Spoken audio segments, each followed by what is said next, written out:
2001, at the age of about 9-10 years old, I remember entering the cinema for the very first time. I remember I was going with my school, and I didn't know what to expect. I was thinking, all right. And so, when the movie starts, like, the chairs are going to be flying in the air and this, that, and that.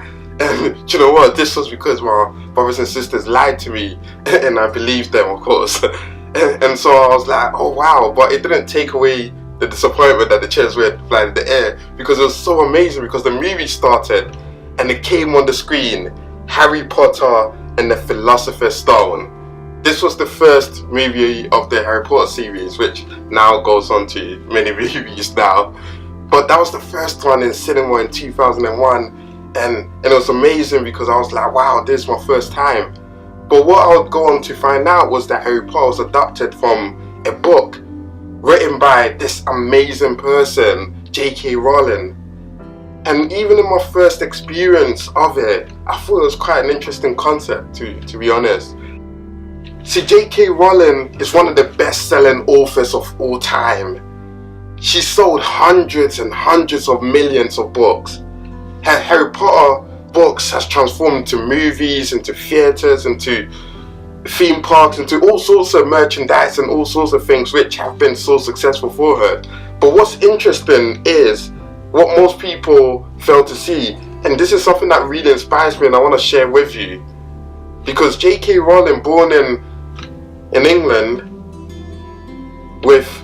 growing up with her mum particularly, who she loved dearly, about half a year after she started writing her first Harry Potter book, she lost her mum.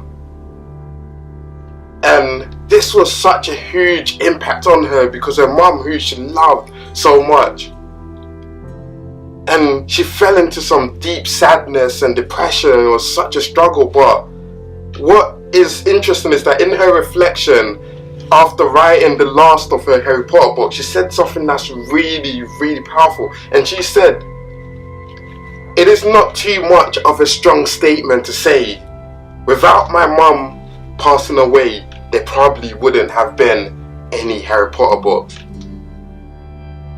See, what's inspiring about that is that she refused to let the passing of her mum hold her back. In fact, not only did she recover from the challenges of her pain of losing someone she loved so much, she used it as her motivation to succeed. This is what successful people do. They don't run away from adversity. They don't run away from pain. They use it as the motivation to success.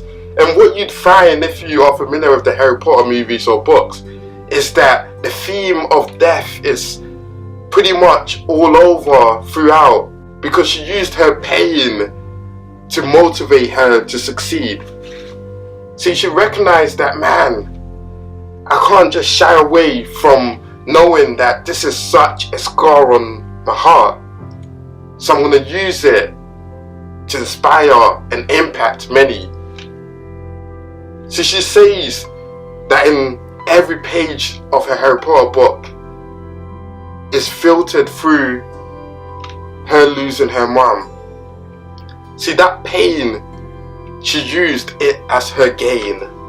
I want to encourage you, because you may have lost your mom, your dad, maybe a sibling, a loved one, a friend, someone who you really cared for. And it's easy to be down by that. It's easy to be depressed and to let that hold you back. Life is full of regrets. You can either use your regrets as the motivation to succeed, or you can use it to hold you back. That is the value of your pain. That's the value of your regrets. That you can use it as a means of helping others. You can use it as a means of becoming a better person. What JK Rowling learned was that she was going to use the passing of her mum as motivation to succeed.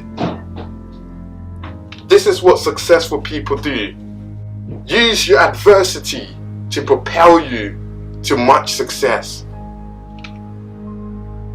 The lesson we can learn from her is that despite her having such a traumatic experience through her mum passing away so prematurely because of illness, She didn't let that hold her back. Yes, it was difficult. Yes. For years she struggled.